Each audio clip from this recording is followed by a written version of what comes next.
একটা মিনিমাস লাগছে। তো এইভাবেই আমাদের রাস্তাঘাট, পানীয় জল, আলো সবটাই আমরা আস্তে আস্তে আপনাদের সঙ্গে নিয়ে আমরা কাজ করব। আপনারা আমাদের পাশে থাকবেন এই আশা রাখবো। আর আজকে এখানে যে কাজ হচ্ছে সেই কাজে শুভ সূচনা আমরা করতে চলেছি। অবশ্যই আমাদের মায়েরা, এখানে অনেক মায়েরা আছেন, আপনাদের দায়িত্ব নিতে হবে। কোনো রকম ভাবে কেউ যেন বিশৃঙ্খলা করে এখানে কাজটা একদিনের কেন 1 ঘন্টার জন্য বন্ধ না করে। কারণ ওইটুকু সময় যদি বন্ধ হয়, সেইটুকু টাইমও যে অর্থ ব্যয় হবে, আপনি একটু আগে শুনেছেন, সেটাও আমাদের নিজস্ব ফান্ড বলতে পারেন, আমাদের এলাকার ফান্ড বলতে পারেন, যেটা আমরা পেয়ে গিয়েছি।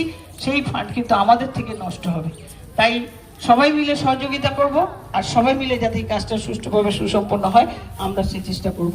আমি একটু আগে শুভদেবের সাথে একটা কথা হচ্ছিল, আমাদের স্বামীজি বিদ্যাপীঠ স্কুল ও স্কুলের প্রেসিডেন্ট। তো আমাদের স্কুল কয়েকদিন পরে মাধ্যমিক পরীক্ষা। আমি 8 তারিখ জানতে পারি, ডিসেম্বরের 8 তারিখ জানতে পারি যে 4 জন ছেলেকে তাদের রেজিস্ট্রেশন হয়নি, অ্যাডমিট কার্ড আসবে না, কিন্তু তারা তো পরীক্ষার জন্য প্রস্তুতি নিয়ে নিয়েছিল। এইবারে স্কুলের শিক্ষক, হেড টিচার, জানি না তিনি কেন এটাকে অবহেলা করেছিলেন, তাই এটা নিয়ে খুব সমস্যার সম্মুখীন হয়েছিল। ও প্রেসিডেন্ট ছিল, আমাদের আরো দলের যারা কর্মী তারা ওখানে ছিল, তারা দেখেছে।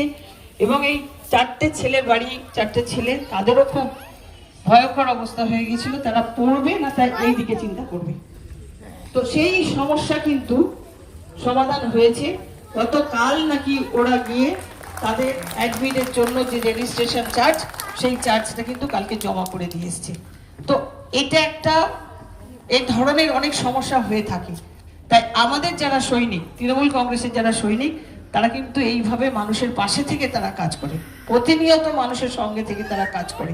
এলাকার কোনো সমস্যা হলে সমস্যা বুঝতে দেয় না, তারা যখন যেখানে যেভাবে সমস্যা হয় সেটা সঙ্গে সঙ্গে সমাধানের পথ বের করে।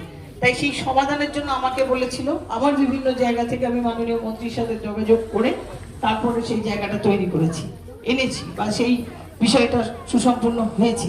তো এই হচ্ছে আমাদের কাজ। কিন্তু কুৎসা অপপ্রচার যারা যখন করবে তখন তারা বলে যাবে। কিন্তু এত বড় এই যে কাজটা হলো, এই যে 4টে ছেলে, তাদের ভবিষ্যৎ, তারা 1 বছরের জন্য তাদের লাইফটা যে থমকে যেত, সেটা কিন্তু কেউ ভাববে না।